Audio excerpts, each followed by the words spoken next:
Okay, we're going to look at day 3 of the Precalc midterm exam review. So day 3 was all the most recent stuff we did, the trig stuff. We'll start with the right triangle trig. It says find the exact value for the 6 trig functions of theta. So remember, if theta is our reference angle, everything is based off of this angle. All of our opposite, adjacent, and hypotenuse. So 7 would be the opposite, 8 would be the adjacent, and then the hypotenuse is up there. So we need to figure out that hypotenuse length. That definitely is a Pythagorean theorem question, where A and B are the legs. So 8 squared plus 7 squared equals C squared. 64 plus 49, which means, 113 is C squared, and C is the square root of 113.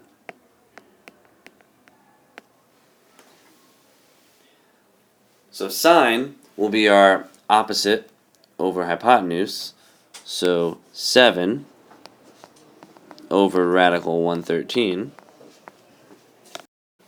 And then we just need to rationalize this. So I'll multiply through by radical 113 on the top and bottom. And you get 7 radical 113 over 113.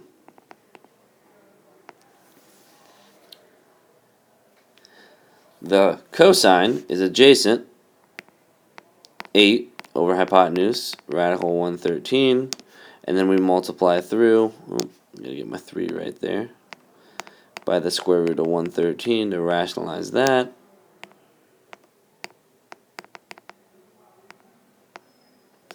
And that equals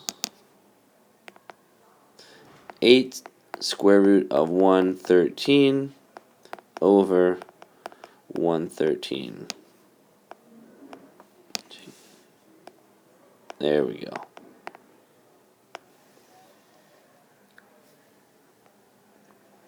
Tangent is opposite over adjacent, and that one's easy, we're done there. And then all the other ones are the reciprocals. Remember, cosecant and sine are reciprocals. So I'm actually going to flip this guy, because that's already going to be rationalized when I flip it. It's the same thing as our final answer, and we would get the same result, but I'm just going to flip that to make my work easier. Radical 113 over 7. That one's done. Same thing here. I'm just going to flip the initial ratio that we found to make my work easier. Radical 113 over 8 is the secant ratio. And then cotangent, you flip tangent, 8/7. That's our ratio. Next question has you convert from degrees to radians. When you go to degrees to radians, remember you multiply by a factor of pi over 180. And all these radians are left in terms of pi, written as the simplest fraction. So 120 times pi over 180 is 120 pi over 180. You can simplify that. So let's see, I'll take, 30 out of both of those? So take a 30 out of 120, you get 4 pi. Take a 30 out of 180 over 9. Same thing with negative 12 degrees. Multiply it by your ratio over 180. So you get negative 12 pi over 180. Simplify that. I can, take a negative 12 out of both of those, actually. Or take a 12 out of both. So negative pi, and then divide 12 from the bottom over 15.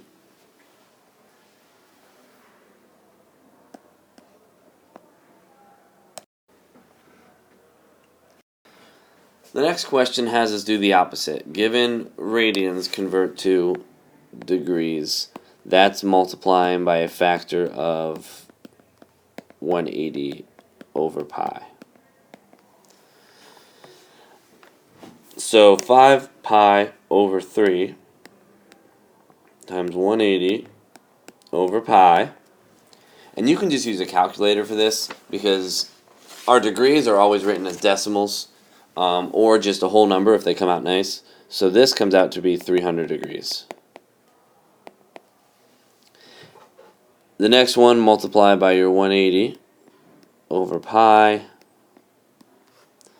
This one comes out to be negative 1440 degrees.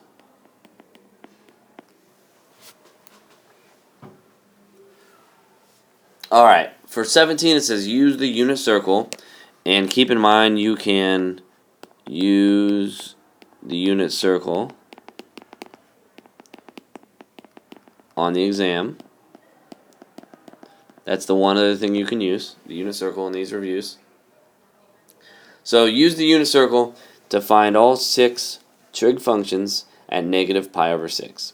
So on the unit circle, negative pi over 6 degrees, if this is my 0 degree right here, this would be 0 radians or 0 degree, positive pi over 6 would be up 30 degrees.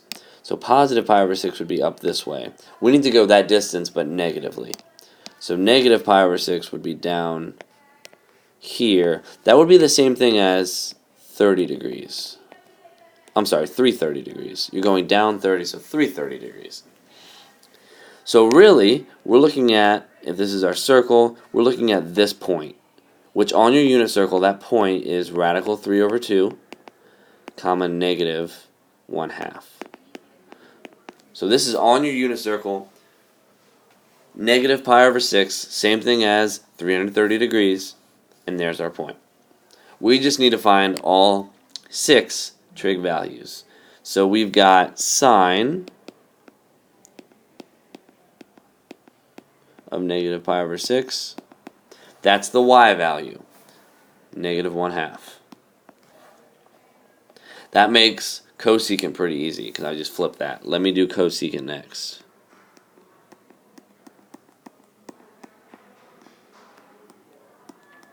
Negative 2. Then we've got cosine of negative pi over 6. Cosine is the x value. The x value at that angle, radical 3 over 2. Let's find the secant. I just flip it.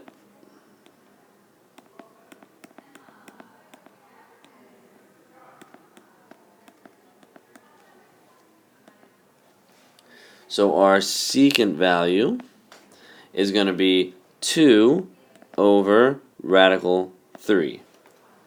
We need to rationalize that, so multiply by radical 3 on the bottom, then on the top.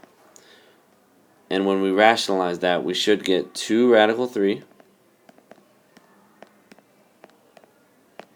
over 3.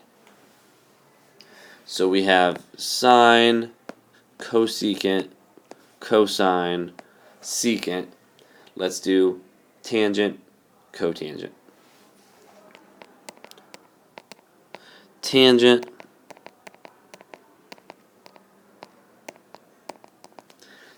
is y over x on the unit circle. Y over x.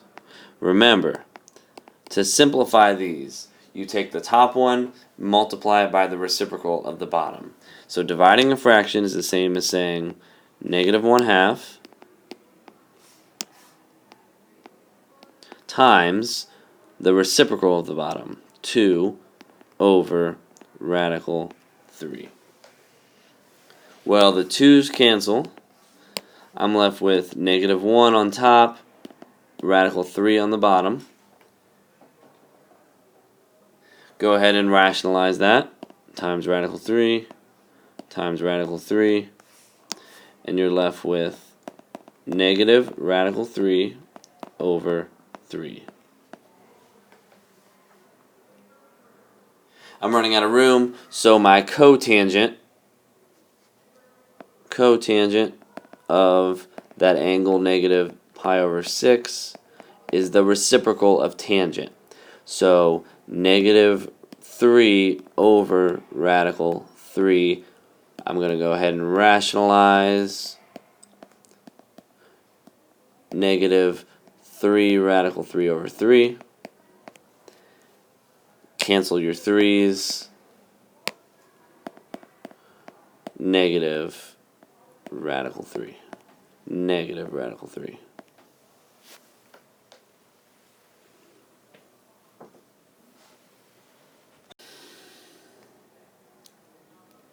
Okay, the next one is also use the unit circle to solve cosine of theta equals negative 1/2. So when I look at the unit circle, I want to know where is the cosine negative 1/2. Well, the cosine is, I'm going to put this, the cosine of theta, just a little note,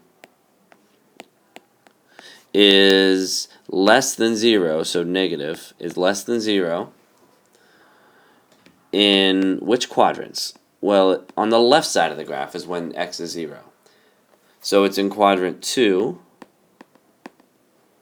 and quadrant 3. That's where the cosine is negative. So I'm going to focus the unit circle. If I sketch this out, I've got my little unit circle here on the left side. Now we want to know where is x negative 1/2. Well, it's negative 1/2 at this point,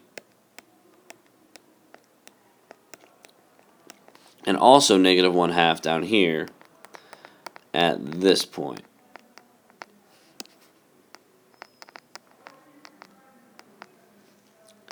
Well, what are these angles? One of them, if we look in degrees, is 120. One of them is 240. So there are two solutions here. Theta is 120 degrees. It's also 240 degrees. Well, that's supposed to be a degree marker. And that solves our equation. Last page here, last question actually. We have a kind of a word problem. It says you are in a hot air balloon that is 600 feet above the ground where you can see your friend. If the angle from your line of sight to your friend's is 20 degrees, how far is he from the point of the ground below the hot air balloon? So really what I want to know ultimately is how far is he from the point of the ground to the hot air balloon, this hypotenuse distance. So we can call this x. I want to know this distance. So if I can figure out one of these two angles in here or in here, I've kind of got it all ready to go. So it looks like I can figure out this one that I just highlighted in red because I know this full angle is 90 degrees. So 90 minus 20 gives me my 70 degree angle. So this little guy right here is 70 degrees. Now we need to figure out, okay, if I know my reference is 70, 600 is the adjacent, x is the hypotenuse, that tells me I need to use, let me write that a little nicer, hypotenuse, that tells me I need to use cosine, because cosine of an angle is the adjacent side over the hypotenuse side. So the cosine of 70 degrees is 600 over x, and I just need to solve for x. So I'll multiply by x to get that from the bottom to the top. Those cancel. X times cosine of 70 equals 60. Then I divide by the cosine of 70. Divided by the cosine of 70. And x equals, this was supposed to be 600. I copied it down wrong. So 1754.28 feet. Now, another way you could have gotten to that I'm going to erase what I have up here. Another way you could have gotten to that was looking at